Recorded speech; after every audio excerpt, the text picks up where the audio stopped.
G'day, everybody, and welcome to the third episode of the ALLS Sport podcast. My name is Liam McDonald. I am one of your co-hosts, Lachlan Turner. And I am another one of your co-hosts, Sumit Kadal. And our socials are, for Instagram, it is ALLS_sports 2021. Our Facebook page is ALLS Sports Podcast. And our YouTube channel is ALLS Sports Podcast. All right. So the first things first. Now, yes, I am going to jump straight into the topic like I did last week, which was quite fucking funny. I saw your face. You're like, are we start now? I'm like, yep. Wait, have we started? Did I miss the memo? Yeah. So the first thing I want to talk about now, Wednesday afternoon or Wednesday night, 7:30, the trade period, that was finished. The only thing clubs can do now is sign delisted free agents and exchange or trade draft picks. So pick swaps. Yeah, pick swaps until the 15th of November. Now, we all know that, how people go to the trade period, they just grade it on who the teams got. For example, last year people had Carlton winning it just because they got Adam Sard and Zach Williams, supposedly two A-grade players. But I don't think they had the best trade period last year. I probably would have given it to somebody like Port Adelaide or Brisbane, who were able to. Port Adelaide, they turned Aliir into an All-Australian player, and Fantasia did get back to playing some pretty good football. And Brisbane, they were able to turn two injury-prone players into, well, one of them's a certain starter, kicked a goal in every regular season game, and the other one started playing games late in the season and was Cockatoo got some games towards the end. Yeah.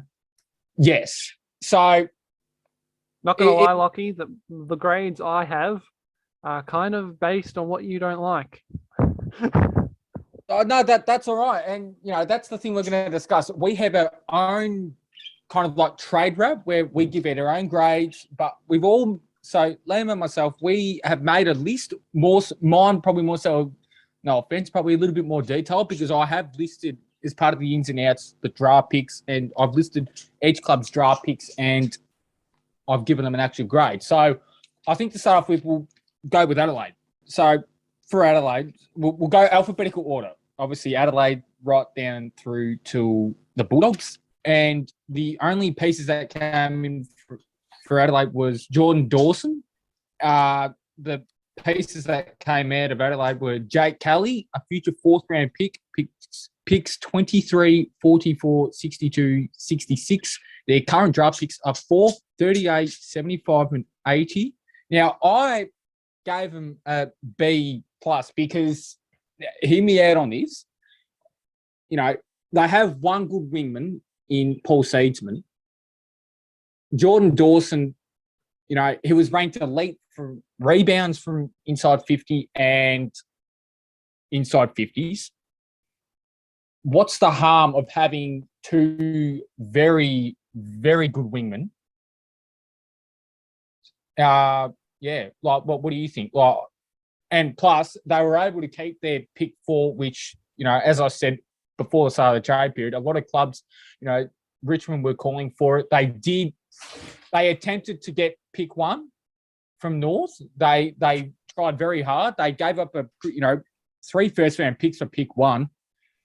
I mean, maybe. Yeah, but I think everyone thinks that what's his name, Jason Horne-Francis. I think everyone thinks that he might be like one of those once in a generation guys. Well, they say that about every potential number 1 draft pick, though. Yeah, but I don't remember quite so many teams going all in on trying to get the number 1 pick. That's very true. But what did you give Adelaide? I gave them a B, mostly because at the stage where their list build is, it's probably more valuable to have a winger like Dawson than to have a lockdown defender like Kelly. And the fact that they didn't have to give up in the grand scheme of things a whole lot for a player like Jordan Dawson is a win. Initially, Sydney were wanting more than a future first-round pick, which, by the way, I did forget to mention, they also did lose a future first-round pick, Adelaide. So, but Sydney were wanting more, and Adelaide stuck to their guns, which is you know, you don't see many teams that do that now these days. They stuck to their guns. And, you know, I think you'll find a few more clubs in this trade period. They stuck to their guns. So that's Adelaide. Now for Brisbane, the only, you know, pieces that came in, Darcy Fort, ruckman from Geelong, and then the pieces that went out were pick 50 in the future third round pick. Their draft picks include 14, 18, 41, 54, 60, 76, and 90. Now, I did give them a C+ because, you know, it's Eric Kipwood's out, you know, and I actually read something earlier today that Hipwood might be on track for like a round 2, round 13 return. Oh. He's ahead of schedule at the moment. So Well, touch wood. It's wood. I can't find my eye. No, against something that's wooden. Touch wood. But I give him a C+ because, look, let's be honest. The big O, Oscar McInerney, he probably isn't the best ruckman going around, and he could use a bit of support. Now, I know Danaher, he was very effective getting up the ground, getting involved, being that, you know, support ruckman. But that was part of Brisbane's pitch to him that they would let him play in the ruck. That was part of how we got Danaher. And look, that was part of how Brisbane got Danaher. Yep. No, that's correct. But like, I still don't see the harm in, you know, Brisbane getting some, you know, insurance for that. And, you know, and look, they didn't lose any players, which was good. You know, obviously we did hear talk that Lockie Deal may have gone. Or we'll go back to Freo, but that wasn't the case. And, you know, they've got 2 very good draft picks, which, you know, clubs could come ringing for them. So that's why I gave them a B. We added the backup ruckman that we need, like that more mature body to back up the big O. Yep. We added that, and we kept the 2 first-round picks, so we can add some more young talent to our pretty young list. Brisbane can add some pretty young talent to their pretty young list. Yeah, no, the professionalism in this podcast, eh, Lockie? That's exactly right. Now, Carlton. Now, they're not the highest graded team. In fact, I think I have 3 or 4 other teams that probably outperformed Carlton within the trade period. And so what did you give them? I gave them a C+, B-. Now, I gave them a B+, actually. Hear me out. The ins, obviously, we know Adam Chera, George Hewitt, Lewis Young, outs. Sam Petrescu-Seaton, pick 6 in the future third, and their draft picks are 25, 64, and 82. Now, I'm probably going to contradict myself here a bit because what is the need for Chera? They already have all these attacking midfielders in Sam Walsh, Will Setterfield, Paddy Dow, and the young kid that I don't think played a game this year, that's Sam Phillips. Phillips, I think. He's going to be an absolute jet. And, you know, once they bring rookie Lockie O'Brien, remember, he was taken with pick 10, so obviously some clubs did rate him. Why do they need Chera? Their pitch to him was that he was going to play more midfield minutes. They have, and I don't know if you saw a post, they had a list of midfielders, and that's just the known Carlton midfielders. There are some players in there that, you know, young guys that are midfielders, listed as midfielders. Now, the George Hewitt signing, I can understand, because the only defensive midfielder that Carlton have had and was successful at doing that in some degree was that Ed Curnow. Ed Curnow has been pretty solid for them. He has, but he's now getting towards the later stages of his career, and he's playing a bit more time forward. I think he had 1 game where he kicked 3 goals this year. So that's all right. And then Lewis Young, I do think that, you know, one of their big problems was that kind of like third tall defender. Lockie Planman's an absolute, let's be honest, he's an absolute dud. He didn't deserve to go at the pick that he went at. I think it was pick 3, believe it or not, back in 2012.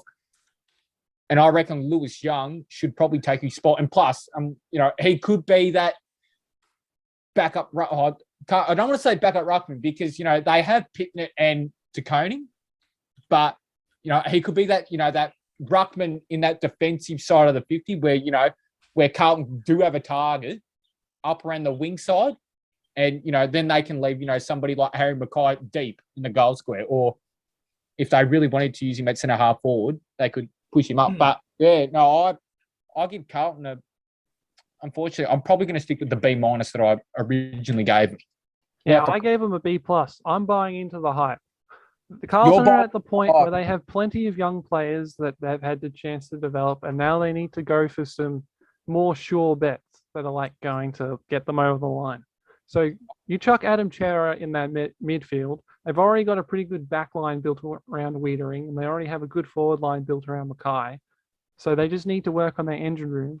I think the biggest problem with Carlton's defense is Waitering's actually not that good in a one-on-one contest. He's more of that intercept player. Liam Jones is the one that does all the contesting. And you look at their small defenders in Zach Williams and Adam Saad, they don't defend.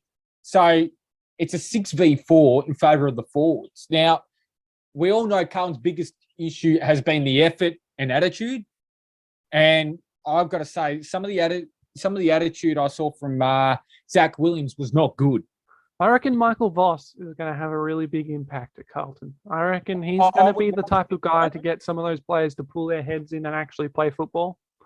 Because there were a few years up at Brisbane where that managed to happen, and Brisbane actually looked like a pretty decent football team in the first year early part of the decade. Sixth in his first year as coach. Yeah. And after that, it got a bit hairy, but then that. I think that was more because Brisbane didn't necessarily have the talent around, for him to, kind of build on. I reckon if you gave him the side now, I'm not saying that they should, get Michael Voss back because, Chris Fagan's an absolute good coach. But I do agree. I would like to see what Michael Voss could do with a talented group. But then you've also got to remember Michael Voss was an assistant coach at Port Adelaide, and they've underperformed for about 6 or so years. They finished on top of the ladder this year. Yeah, but then their finals wasn't. But they've underperformed. And when he went over there, they were supposed to be. I think. When was he or first go to Port Adelaide as an assistant coach? Was it 2014 or 2015? Whenever Brisbane got rid of him. Is So, when he went to Port Adelaide. So 2014, he went over there, and yes, they got to a prelim. But you look at the record after that. 2015, they were one of the flag favourites, didn't make finals. 2016, again, they were supposed to be up there, didn't make finals. 2017, got beaten in elimination final. 2018, supposed to make finals, didn't. 2019, that was touch and go, but they didn't. And 2020 and 2021, they underperformed. Let's be honest. They probably should have won the flag in 2020 and potentially, well, maybe not 2021. A lot of their stuff was exposed. They couldn't beat a top side, but that's going to be the issue. Whether or not, the hype, yeah, it's there, and I agree. I do think Carlton should make finals. I think their ceiling at the moment is probably something like sixth. I reckon that's their aim. But the lowest, it'll be where they finish this year, 14th, because, they have attitude problems. Anyway, we could talk a lot about this. We could go on all day about Carlton. Yeah, moving on. Collingwood. Next on the list, Collingwood. Yes. So, honestly, I reckon Collingwood nailed this. What they set to do, they did it. And they did it pretty darn well. So, the ins for Collingwood were Nathan Kruger, Pat Lipinski, picks 27, 46, 79, a future third round pick, or 2 future third round picks. Now the outs, Max Lynch, 43, a future second round pick, a future third round pick, and a future fourth round pick. Now their draft picks are 27, 36, 46, 48, 55, 58, 78, 79. Now I gave them an A+ because, as I said, they had their 2 targets that they wanted to get. They got them within 7 days. I know the trade period's 9 days, but they got them both within 7 days. Or Nathan Kruger, I think, was the last day or whatnot. But either way, Lipinski, he is really, really talented. He is unlucky that he was trying to compete for spots at a really good Bulldogs team. And, I reckon he'll get the midfield minutes that he needs because, Pendlebury, He's getting I old. Let's just He- put it out he's there. He's getting getting old. and I don't think he should be playing in the centre square. I don't think he was this year, but I reckon he would be he'd be a player that I reckon Collingwood could put in. And Nathan Kruger, I mean, I don't know much about him, but is he a ruckman? Forward ruck type.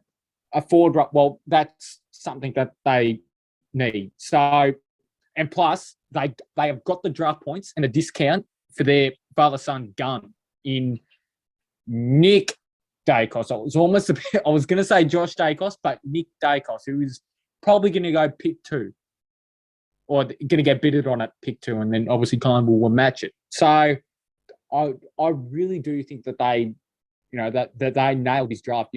Lipinski feels that need of just class, and he's a really good ball user, which is something that, DeGoey's not a good ball user. Side bottom, yeah, look, he's okay. He was a good ball user a few years ago. Yeah, Jack Crisp, on the halfback. I know he plays halfback, but he isn't a very good ball user. If I had to pick a player out of those 3 or 4 guys to kick me inside 450, I'd probably pick Lipinski out of the 4 of them, because Cripps is a turnover machine. So, what did you give Collingwood? I'm torn between giving them a B and a B plus. I know that they got their targets and they got the points to get Dacos. It's just I'm concerned that they're not going to go that far up the ladder next season. Oh, So really? not having their 2nd, 3rd, and 4th round picks from next season could come back to haunt them. Oh, well, you see, that's because, when you think about it, last year, they traded, obviously. Now, I know last year people are going to say that, what they did, yeah, I will say what they did to certain players like Stevenson and Trelaw was bad, but I think, and I still think this, I reckon they'll come out, the winners in the draft from last year, because, they picked 5 players inside the top 30 or something like 5 players inside the top 35. That's a good draft haul. So, honestly, I do think, and I cannot believe I'm saying this, but I do think Collingwood can make finals next year. I really think. But that's why I'm giving them like a B, because I don't think they will. Yeah, no, that's fair. So I don't think they will, but I think if everything falls into place and these young kids do what the Essendon young players do, anything could be possible next year for that team. Now, the next team is the Bombers. Now, they did have quite a trade period, only getting Jake Kelly, and they didn't lose anybody. And their draft picks include 11, 51, 56, and 87. Now, I gave them a C+ for two particular reasons. One, they got the defender that they needed, which is a lockdown defender on small forwards, which is something that they have struggled with. Locking down those forwards. You'll get guys. You saw in the elimination final, Cody Waitman kicked 4 on them. Papley, tore them something. Just tore them a new backside, and the bottom line is, they keep on getting dominated by the small forwards. Now, statistically, Jake Kelly is the second best since 2017, 2018, the second best one-on-one defender in the AFL. Well, that's a pretty good get then, isn't it? Yeah, that is a very good get. Now, I know some Adelaide fans were like, yes, glad he's gone, but the Adelaide are going to miss that. And now, the other reason why I gave them a C+ was because the Giants, now, look, in my opinion, I reckon Jason McCartney is still a bit butthurt from the fact that, we gave them a 2nd round pick for Jai Caldwell from last year. But now this is another thing with the trade period. These list managers, and you'll see with Geelong with what they did, they wanted a 1st round pick for what they could potentially do. It should be based on what they have done. That's how trading in sports works, though. That's what they do in America, in the NBA and the NFL. But look, and I know that, but I don't agree with it. I think it should be based on what they've done. Like you just think of Bobby Hill. Like, they wanted a 2nd round pick for him, and he was below average in either average or below average in every statistical category. That is not worth the 2nd round pick. Yeah, but the potential for him in the next couple of seasons to put it all together. Yeah, but then the thing is, though, the reason I see where you're coming from, but I don't agree with that. Like Joe Caldwell, like it's like, look, that's my opinion. I don't think it should be based on. I reckon it should be based on what they have done, not what they could potentially do. Because we saw what we saw what Fremantle did based on when they traded away their pick one and got these players. Who did they get? They got Luke McFarlane and Trent Crowe. Well, Trent Crowe went back 3 years later. He went back to Hawthorn. So there's a lot of danger to overpaying players, like over pitching, a deal, which is what Geelong tried to do, which I still find really, really, crazy. But I'm glad that they didn't give up overs for a player that, let's be honest, he kind of chased Essendon. They chased Essendon. Essendon didn't chase him. Exactly right, because they have two small forwards that, by all reports, are absolute jets. They're going to be top first round picks next year, or one of them is at least projected to go first round next year. The other one's draft stock is rising pretty quickly. So, in the end, I do give them I gave them a C+. What did you give Essendon? I actually gave Essendon an A because they went and got Jake Kelly. They got in a defender. They kept pick 11. I'm pretty sure they were trying to split pick 11, but that's. But it's an A mostly for what they didn't do rather than what they did do, because they resisted the temptation to, I guess, pull like an Essendon and try and do too much in a trade period to get them closer to a finals. See, the thing is though, and actually, I can probably speak a bit more about when we get to GWS. So, because Essendon, they stuck fat with what they have, and they resisted the temptation to try and give away too much to make incremental gains. Well, they did that. Well, a good example of what they did last year was with that Josh Dunkley. The Bulldogs wanted 2 first-round picks, and we only offered up 1. So, and in the end, I don't think Josh Dunkley is worth 2 first rounds. So, I see where you come from there, and I do like that. I do like that thinking. Now, Freo. Where did you put Freo on your ranking? In the end, I actually gave him a B. Oh, I've gone with Freo getting an A+. I reckon Freo have absolutely smashed this offseason. Absolutely smashed it. So the ins were Will Brodie, Jordan Clark picked 6, 19, 61, 69, and a future fourth. Out went Adam Chera, picks 22, a future second, future third, future fourth. And obviously their draft picks, well, pretty much I've just said them all, 6, 8, 19, 61, 69, and 84. Now, Jordan Clark, obviously, that is going to be a very good get. Just adds, the outside speed to our midfield. So that's going to be good. But the reason why I cut it down to B, and, Will Brodie, I don't get why Gold Coast never played him. He was racking up 30-plus possessions in the NEFL. Yeah, decent player, and Gold Coast are chipping in some of his salary. So, they're paying him to play for Fremantle pretty much. Yeah, which is, just absolutely strange. But, Jordan Clark, while, yes, look, he is exciting and he is talented, but his kicking is very ordinary. Like you look at his ball drop and the way the ball spins when he kicks it, it looks so ugly. Like, I do agree that, he is talented, and I'm not saying that he doesn't have time to fix it. And I know I'm a big critic of players nowadays for their kicking, but for him, it's a real big issue. And I mean, look, that's probably the only reason why I was probably really harsh. And, look, if I had to pick out of Clark, Brodie, or Chera, who I'd go with Chera. I pick any day of the week. I'd go with Chera as well. But I suppose, the fact that they have 2 top 10 picks, they're probably going to get pushed back due to when you look at it, they got in Little Bro, they got in Jordan Clark, and they have 3 first-round picks. Well, yeah. See, look, that's got me thinking again. I'll change my grade to. I'll give him an A- for that because I'm still not sold on Jordan Clark's disposal use, but that's just me. So you gave him an A+. Now, the verdict on Jordan Clark, give him a season where he hopefully gets to play a majority of the games at Freo, and then we'll see how he's going. Now, Geelong. Now, Geelong.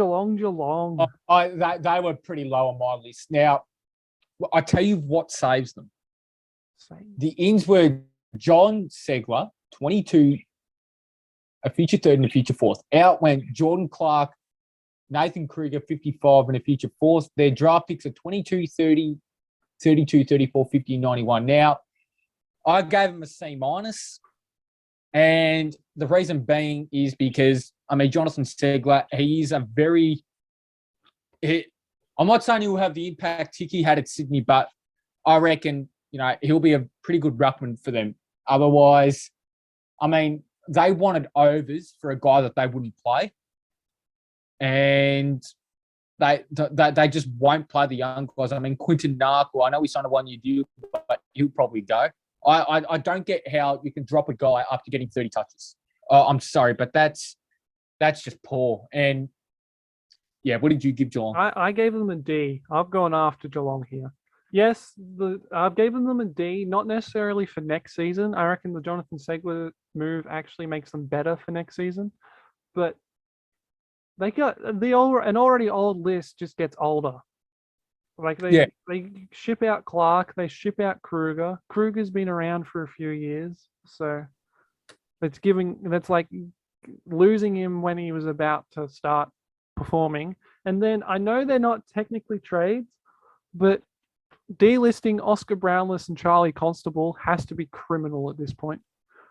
Surely you can find a game for a Charlie Constable. I know that they've delisted him to give him opportunity elsewhere, but also Oscar Brownless, he was like their best VFL player this season. Yeah, well, you just look at it. Brownless and Constable were probably their first and second best VFL players. So it's like, what kind of message does that send to the seconds if you've got young guys that are performing well in the seconds and they can't get into a team that's aging and doing hammies every other week? I still think that, Geelong have shooting themselves in the foot because and also just a bit of a hint, people, I gave St Kilda a very low grading as well. So, yeah, look, when we get to that point, I'll discuss it. Now, Gold Coast, honestly, they've absolutely. So I'm going to imagine that you've given them a rather low grade. Do we want to do grades first and then go through they did? No, I'll go through what they did and I'll give my verdict. So the ins were Marbia Chol, who will, I reckon, be a good second forward and second ruckman for Gold Coast. 2 future seconds, future third and a future fourth, and 2 future fourth round picks. Now the outs, Will Brodie, picks 19, 22, 46, 58, 61, 69, 79, and a future fourth. And their draft picks, well, they have 1, which is 3. Now, I've given them a D+. That's I was trying to be nice to them, but I couldn't. I just couldn't. I like the Marbia Child move, as I said. He will be a good backup ruckman. Plus, he'll give Ben King some sort of help. But they do have pick 3, and also they've stocked up the next year's draft as well. But next year's draft, according to a lot of people, isn't supposed to be that strong. So I don't know. And then the fact that they are in the exact opposite position to what Collingwood were in, whereas all their roster positions, their primary listed players or their entire roster, it's full. So, and now, they tried to ship up, who was it? Darcy McPherson to North, and he said no. So imagine how awkward that's going to be. Now, I do have written here that I was going to give them an F+, but I think that's actually particularly harsh, so I'm going to bump it up to a D. But it's just, have they not learnt from like the Jared Lyons situation where they got rid of Jared Lyons and he went to Brisbane and he's been a stalwart in the Brisbane midfield for like 4 years now. It's just, and then they've got pick 3, so yes, that's good. They can add another high-end talent to their already high-end talent stocked list. But there's only so many young players you can add to a list before maybe the young players aren't the answer, and you maybe have to go for like a Grant Birchall type, like what Brisbane did. Yeah, no, I agree with that, but I'm with you there. I'm baffled with what they've done. No, probably I'm more baffled with what they've done than what St Kilda have done in recent years. But again, when we get to their club, I'll make note of that. Now, the Giants, I don't know how to rate them because all they got was a future third, and the outs were Jeremy Finlayson, picks, and their draft picks are picks 2, 13, 53, 71, and 89. I gave them a C-. I gave them a C. The reason why that is the case is because now this is probably more so with the fact that Jason McCartney is, as I said, still butthurt. Like, he wanted a second-round pick for Bobby Hill. Essendon offered him a future second-round pick, and he still said no, which makes no sense. And then the fact that he said we're not going to get rid of him, but then apparently he was having discussions with Collingwood. I mean, if that is like poor professionalism by somebody like him. And then, what I did like, though, was the fact that when Hawthorn did say that they were willing to offload some players, they came calling for 2 players, and they came hard. So, yeah, and then it was the players that said, "Nah, we're not leaving Hawthorn." Yeah, and then I think they went after Rory Lobb. Now, I think they're a key forward short now.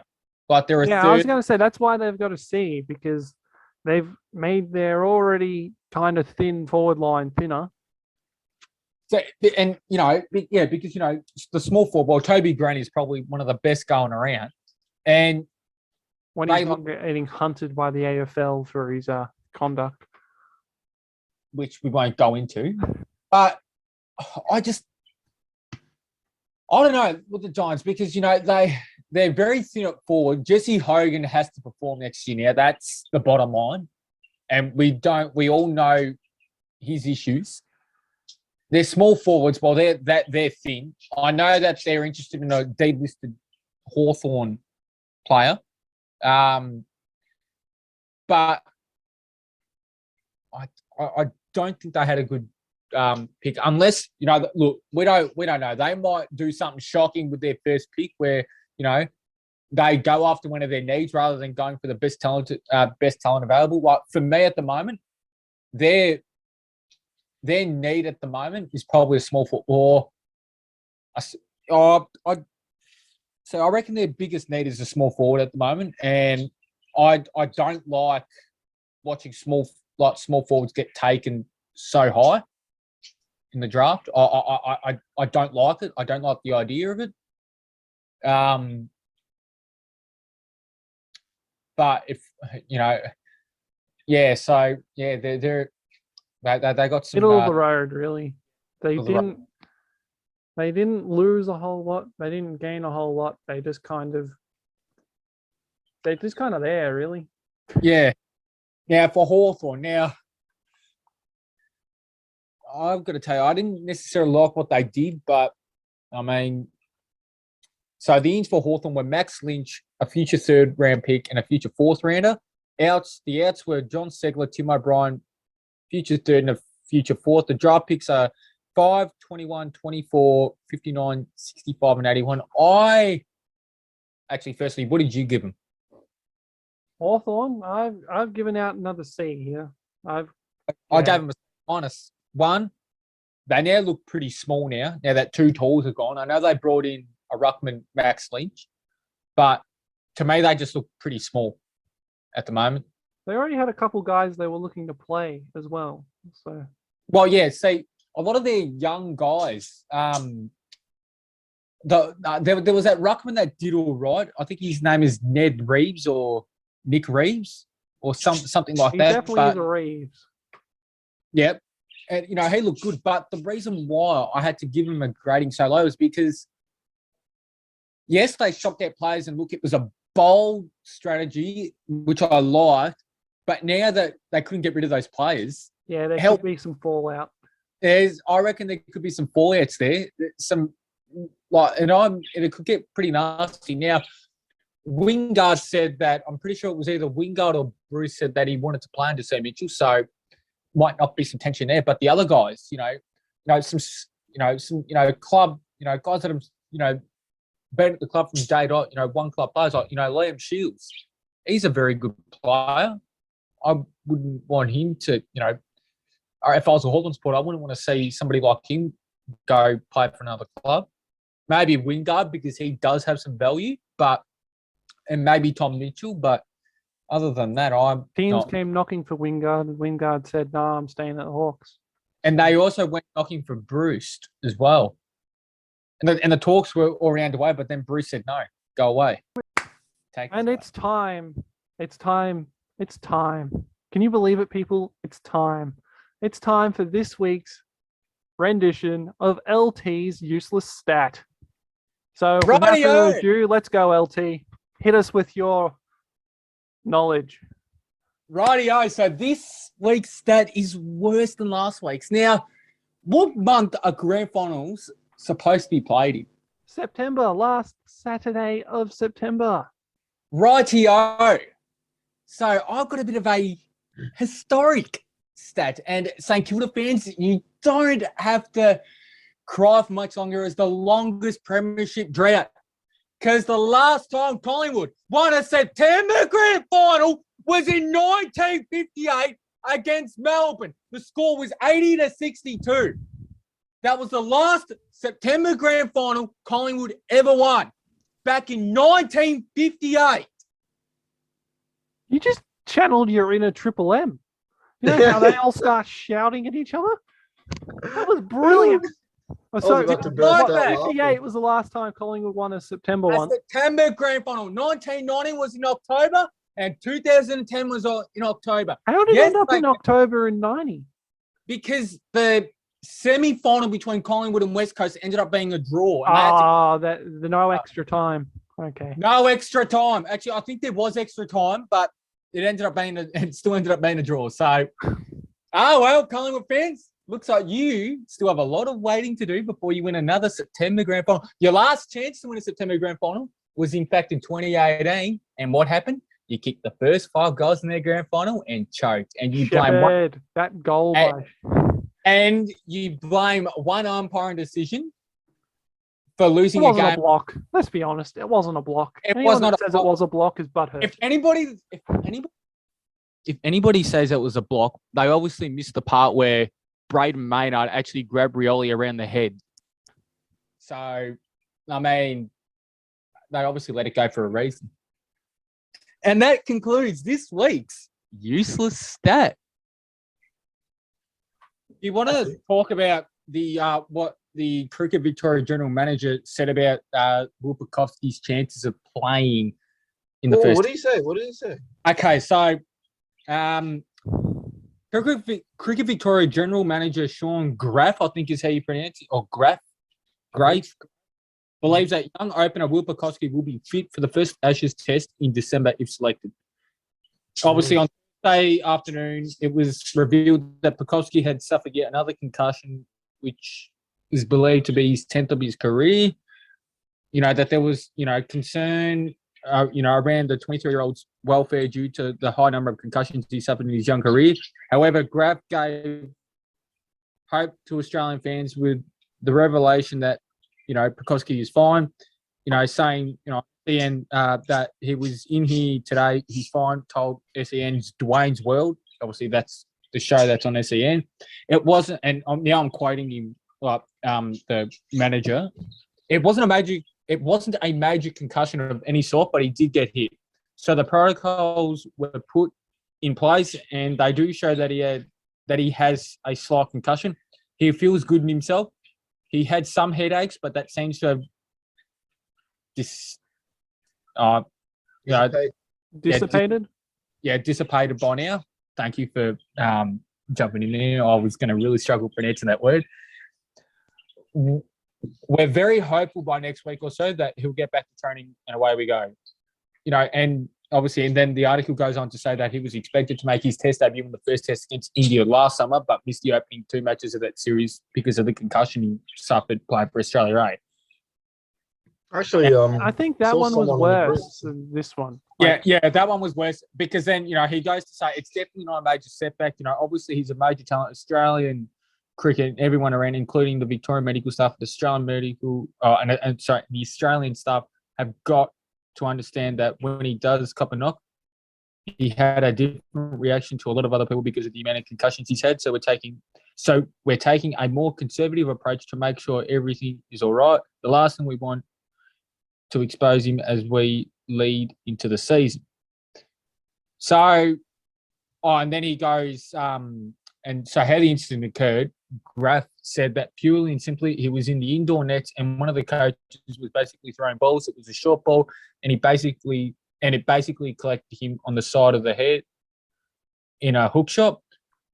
And, then goes on to say, I think he'll be fine. We're very hopeful that he'll still be available for Victoria's first game, which could be before the end of the month. It's a wait and see. Obviously, we're guided by medical opinion, but certainly from our discussions and the way our medical staff feel is that he should be hopefully available. And if he's available, he can hopefully put a big score on the board and force his way into the side. So I suppose that's definitely positive compared to what was said on Thursday. Feeling a lot more assured with what could, whether now you feel like, you're a lot more positive as to what, who the openings could be, because we did hear Tim Payne say that if it wasn't. Yeah, that's true. But then, as part of my uni's research task as well, player safety and especially concussion tests and whatnot, they're mostly based on what the player feels, what the player, based on their own kind of self-assessment, right? So, it wouldn't hurt for them to do a more detailed assessment of concussions. I know I've researched a few biomarkers in the blood that they could use to detect the amount of damage and whether he will actually if it would be preferable for him to play or to rest. I reckon, yeah. But with this one, from what I heard about it, is he got hit in the head, and then it wasn't till the next day where he started feeling any of the symptoms. So it was more of a delayed onset concussion rather than like the Australia A one where he got hit in the head and then you could tell that right away that he'd been concussed. Yeah, so delayed concussions, depending on obviously how they react. I don't think. I mean, you could probably explain this a bit more because you are kind of, you are probably a bit more knowledgeable in that field. But like delayed concussions, depending on how they react, aren't necessarily as bad as when you're kind of like footballers when they just smack their head on the ground and all of a sudden they look like, whoa, what the hell's going on? So I mean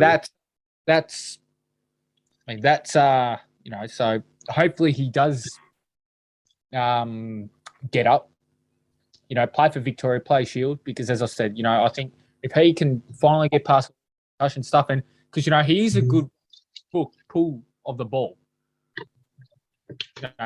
So people saying that he doesn't play the short ball well, that's completely incorrect. He actually does play it well. It's just that this is quite unfortunate. But and we all hope he gets well because this is what his and then concussion, I think. So yeah, he's only 23. So.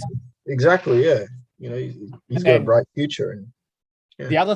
The other thing I saw was Ben Stokes. Apparently, I don't know what he was doing, but there was like film footage of him actually like hitting some cricket balls, and I think some of the English fans got a bit excited because look, Ben Stokes coming back for the Ashes, but I don't think that will I, happen. I don't think that will happen because wouldn't they have to take somebody out of their squad to put him in? Mm. So They'd probably gladly take out anyone but Joe Root, really. Let's be honest.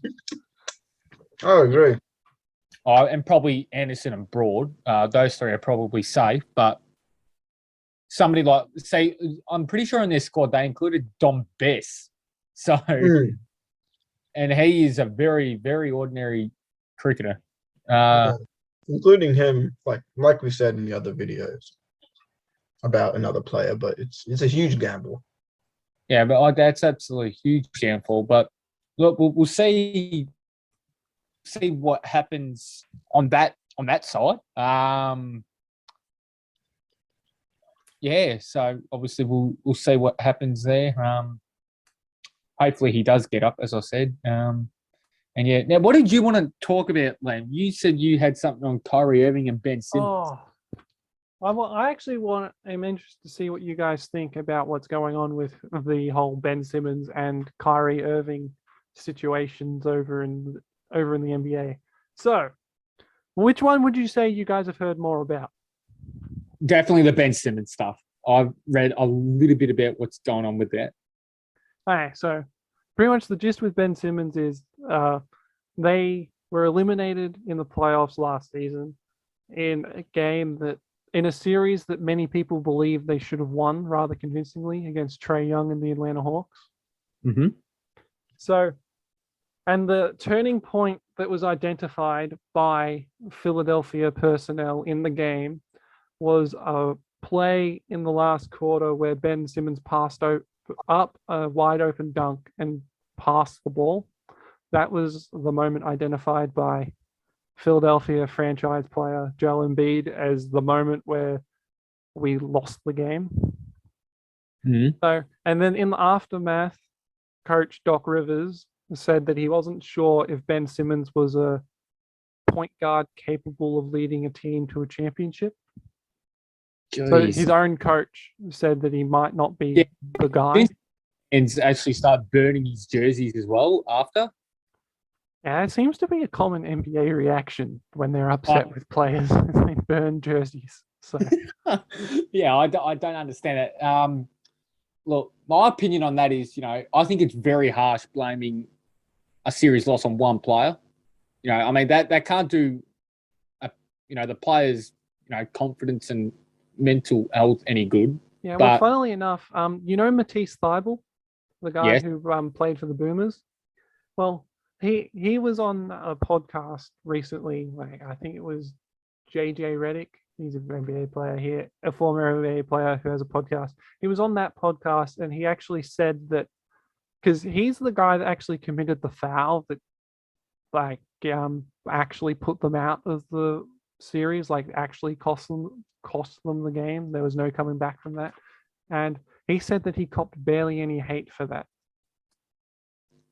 Yeah, see, I think it's more so, I reckon the reason why, obviously, some cop more, because, you look at the contract he's on, isn't he earning something like a quarter, or almost a quarter, or like 200 mil or something like that? He's one of the highest paid guys in the NBA. And if he was playing in any other period in the NBA, like before the shooting revolution in this millennium, really, if he was playing in any other time period, he would be lauded for what he can do on a basketball court.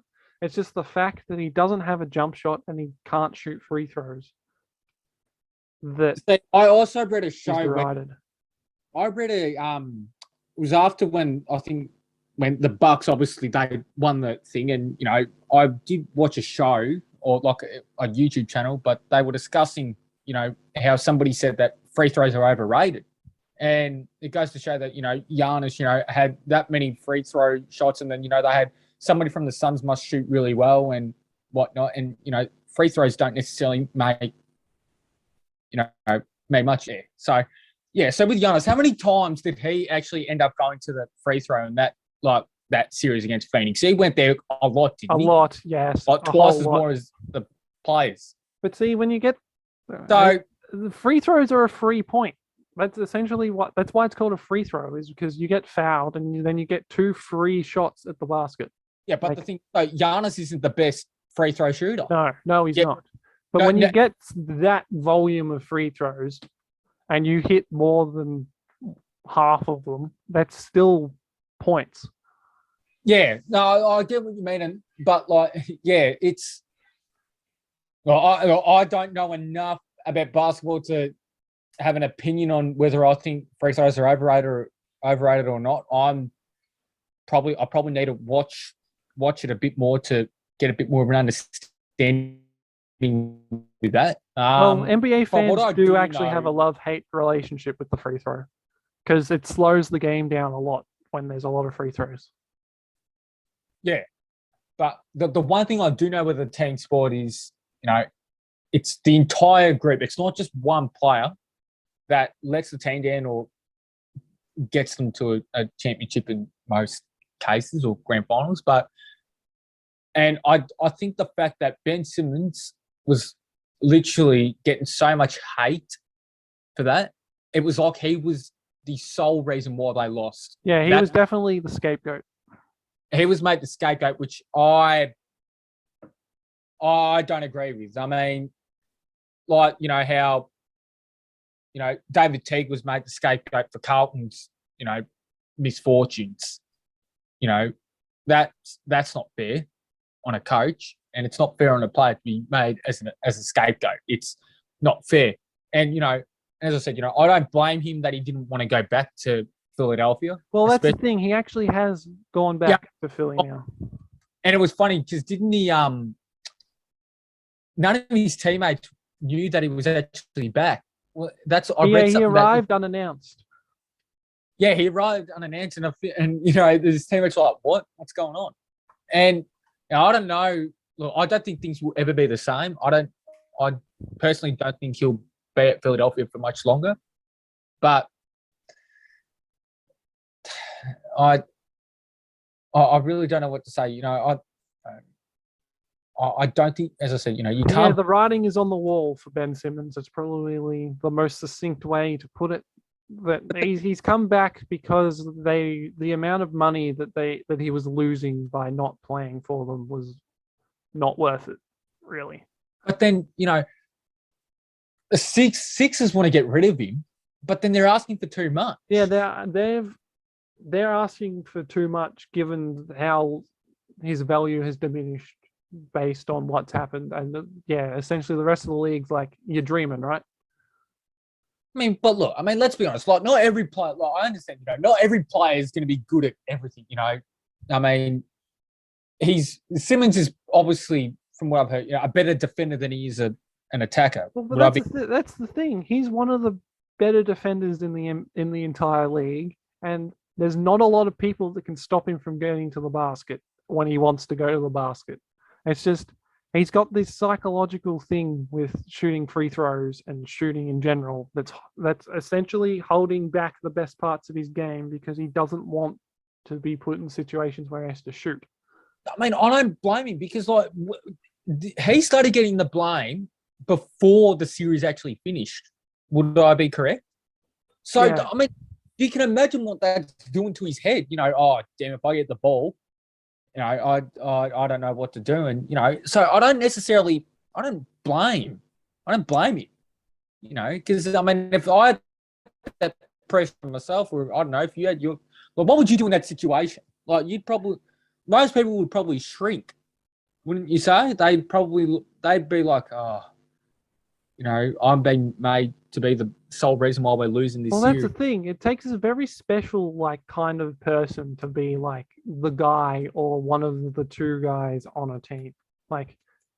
I know I wouldn't be able to be one of the two best players that, you give the ball to in do or die situations. So... But it's just no player is going to be perfect at the entire facet of the game. Players are going to have, be really good in certain areas, and they're going to be pretty poor in other areas. And it just happens to be that Simmons is not the best shooter. Not saying that he can't improve on it, but it's just you got to kind of. People just got to understand that, players are not going to be good at everything in the sport, regardless, So that's my opinion on Ben Simmons. What's happened with Kyrie Irving? Kyrie Irving. Here we go. Okay, so the big thing with Kyrie Irving is the limitations that are being placed upon unvaccinated people in certain parts of America. Is unvaccinated? Yeah. Okay. Because he plays for Brooklyn, and Brooklyn's in the New York area, and the New York area won't let unvaccinated people train or play. So, and the same thing's happening in California. And I think, and there might be a couple other like states and stuff where it's happening. But so, as it stands, he's not allowed to train with the Brooklyn Nets. He's not allowed to play home games in Brooklyn. And there's some road games that he wouldn't be able to play. So he'd be a part-time basketballer being paid over $200 million over the length of his contract. What? Yeah. So what's happened is that he doesn't want to get vaccinated, and the Brooklyn Nets have pretty much said, well, then you're not going to play if you don't get vaccinated. We're not going to have you part-time. We want you playing all the time or none of the time. And that's fair enough. But so, yeah, it's looking like it could be a bit of a messy breakup. Yeah, that does. Brooklyn and Kyrie. I mean, he's had a few messy breakups with teams, hasn't he? Yeah, happened with Boston, the last team he was at. He said that he said during the season that if you guys will have me back, I'd be glad to re-sign. And then that off season went and signed with the Brooklyn Nets. Yeah, and obviously, doesn't he also think that the world's flat as well? So I mean, he has said that he believed the world was flat at one point. Yes. Yeah. He's an interesting character, that Kyrie Irving, and he could have played for the Boomers as well. He chose to play for America over playing for Australia. And, well, it's times like these where I'm kind of grateful. Yeah, that's it sounds like a good bloke to be around. So yeah, that's the basketball stuff I wanted to talk about. Actually, the NBA regular season starts. When does that week? Who's the guy that got drafted to OKC? The youngest. Josh Giddey. Oh, he looks. From what I heard, he looks like an absolute gun. Yeah, well, there's a bit of a problem putting stock into preseason and stuff like that. So give him a couple months in the NBA before we start banding about. But you've heard about how people are already raving about how good he is. Yeah. OKC are getting giddy for Giddey. Yeah, I haven't heard that one, but I have heard that, the OKC fans are getting pretty excited, and I mean, I don't blame them, but yeah, so I mean, that is interesting. So wait, when did you say it starts? Sorry, I know you just said that, but I can't. It starts in a few days. It's like the 19th of October. I think it's 19th of October in America, so it'll be like the 20th for us in Australia. That's all right. That is A-OK. That is very. So yes, looking forward to the NBA season. Yeah, well, I mean, as I said, I don't follow the team, so I'm going to have to start watching. I have to watch a few seasons before I pick a team. Not necessarily. You could literally get out the list right now and pick a team. Well, say, look, I don't want to do that because. Well, what areas of America do you like? Hold on, we'll get you a team right now. No. I'll have to do a bit of thinking, or maybe off air we'll have a discussion about. You know what? All right, I'll. Don't worry, people. By next week, Lockie will have an NBA franchise. Is that? And it's funny. A few years ago, somebody said that I should start following the soccer. And Bo, I want to mention something about the soccer. That I should start following like a what is it called, the BPL, EPL over there? The English Premier League. The English Premier League. They've changed their name apparently. To BPL. I'm pretty sure the British. Yeah, it's like sponsored by Barclays. I don't know. I don't know who's sponsoring it. I remember a few years ago somebody said I should start following it, but I'm like, I don't know who to pick because and obviously I heard of I know all these all these good well known clubs like Chelsea, Liverpool, both the Manchester sides, Arsenal, Tottenham. I've heard those teams, but You don't exactly want to go with one of the big guns. no, because I don't want to be called a bandwagon. How you see in some sports where guys, they'll say that before he left this team, Tom Brady, the Patriots. People used to say that they go for the Patriots because of the Tom Brady. It's like, do you know anybody else? No. It's the same with Bulls fans. They can only name Michael Jordan. And then LeBron fans that say, "Oh yeah, I was a Miami Heat fan, and now I'm a Cleveland fan. Oh, now I'm a Lakers fan." I had those snapbacks. Yeah. I had a Chicago one because one of my mates had a cap, and I thought the cap looked pretty cool, so I got the same one as him. I only got it because of the hat, and somebody came up to me and asked, name somebody from that team. I'm like, I don't fucking know. I got the hat because my friend has it, and I thought it was all right. Mind you, though, I was like, well, 11. the Bulls are actually looking like they're going to have a pretty good season this season. Well, they've done some astute business in the off season. Yeah, and which hasn't usually been the case in recent years. Would I be correct? No, not at all. Now, with the soccer, with the World Cup qualifier, I don't know if you saw, but Australia, I don't know who they lost to, but they lost one of their qualifying matches, and I think that ended their streak of winning 11 or 16, whatever it was. Who they lost to? World Cup.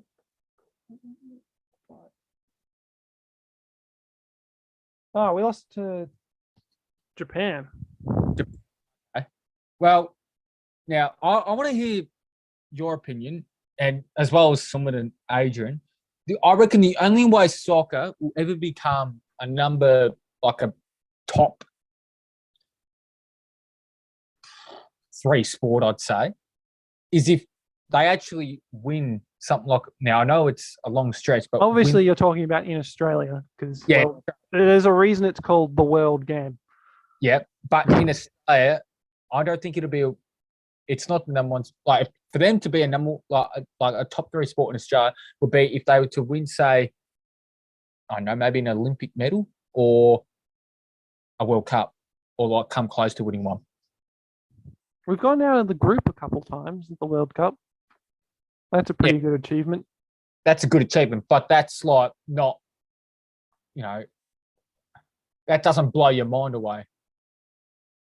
It's really hard to get out of. Sorry, Adrian, could you say that? I didn't quickly read that. I couldn't see that chat message. What did you say? So what I said was, it'll only be big if you get rid of footy.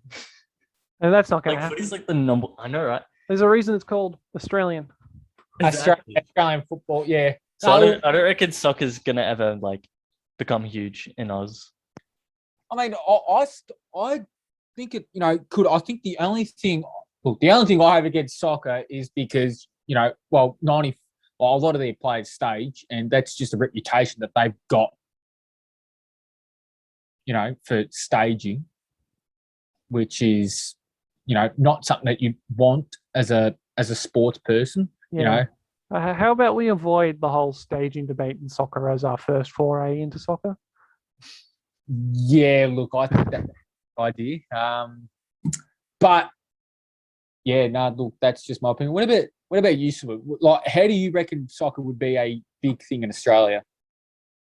I mean, I guess I don't know, playing any sports is good, but I don't really care for if the sport is what they do. People say it's a weakling sport, or it's got this, it's got that.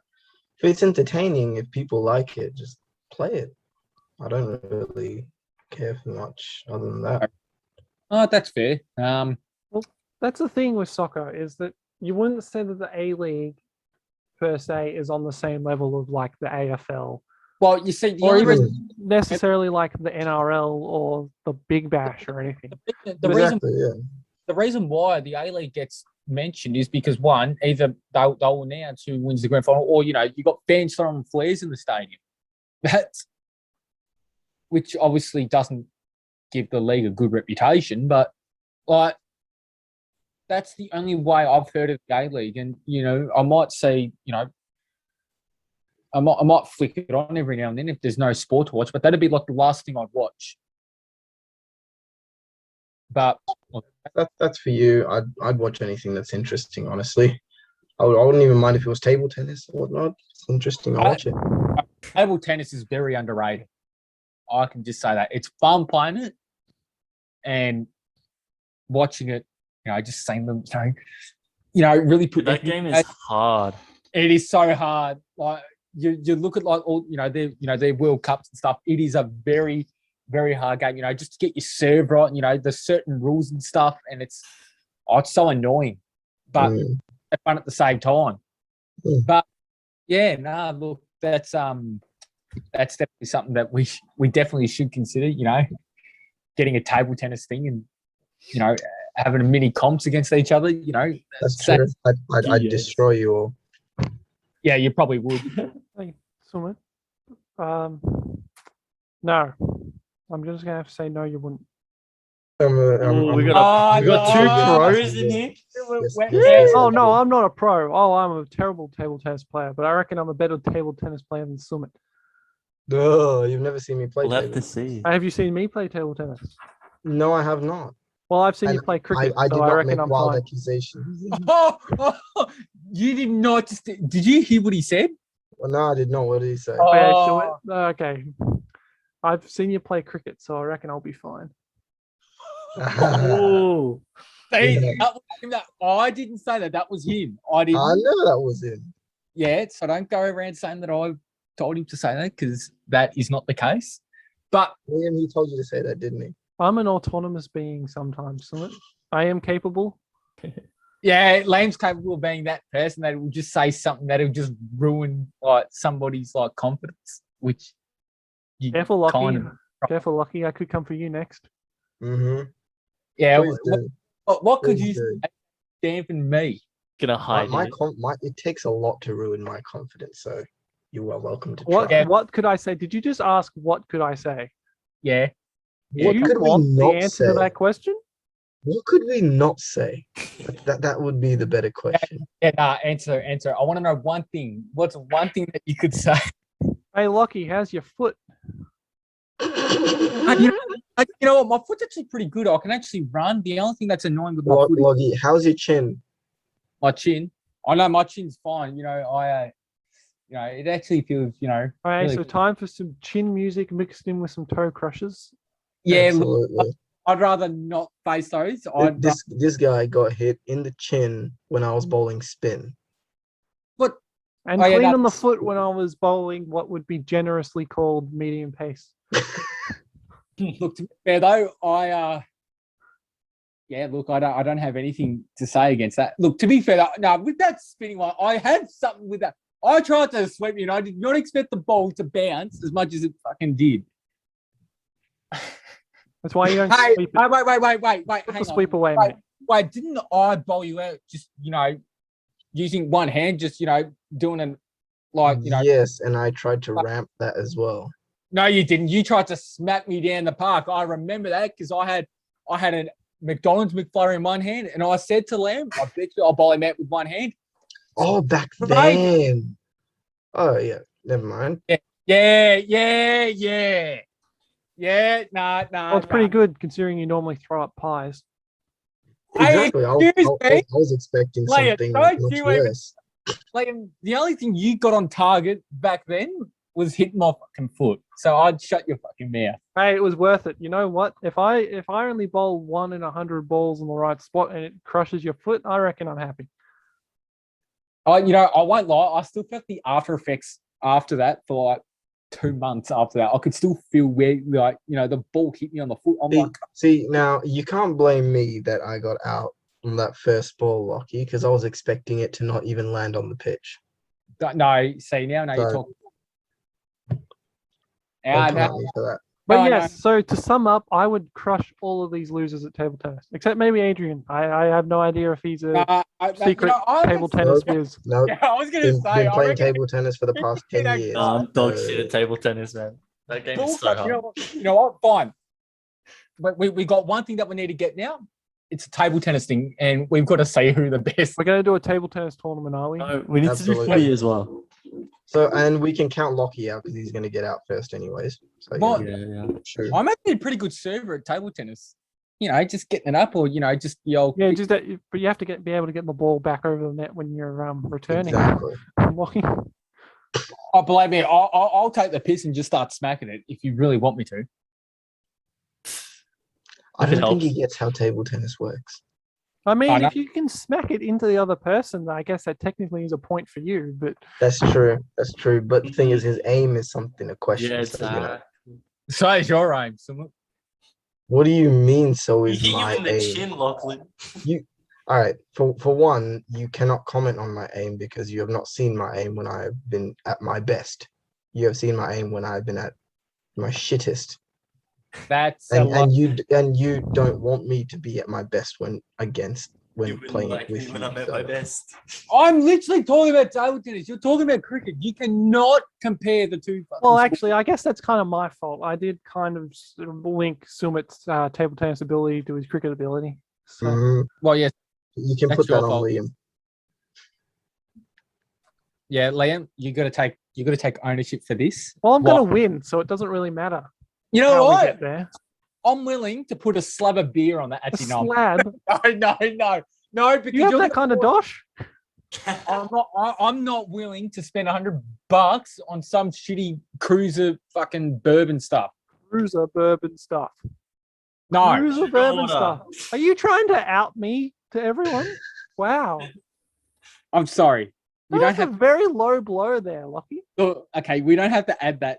in, but Ciders, I will have you know that ciders and rum and cokes are some top tier alcohol, okay? No, the top tier stuff is you got. Relate. VB is the way to go. Yes, if you want Honestly, to I'd choke rather yourself cruiser, out. man. If you want to choke down What? some I alcohol. love want- VB, you got- but Wait. So you're telling me you'd rather lolly waters than an actual Yes. fucking alcoholic drink? yes, it's so much easier to get down. Fuck off. I No, hate it's being not. good. What do you mean? No, it's not. What? You get it in a stubby. I don't have like an actual. Wait, do I? No. Okay, right. So when we're doing this table tennis Tubby. tournament, I'll be downing my lolly water, and you can down your hard man VB, and we'll see who gets more lit and who's better at table tennis. I have a feeling that would. I'll be downing my soft drinks. That's as much as I can handle. Fanta, Mountain mean? Dew, Sprite. I'm done. You're limited to. Well, I'm someone dead. has to drive me home. Wait, can, So- can, I, can I get some soju? Exactly. Do we have any soju lovers in the chat? No. You know what we need to get? Coronas. Oh man, just don't wear a drunk- mask. I'm drunk already. Yo, No. man's got Too this. strong. Too Right. strong.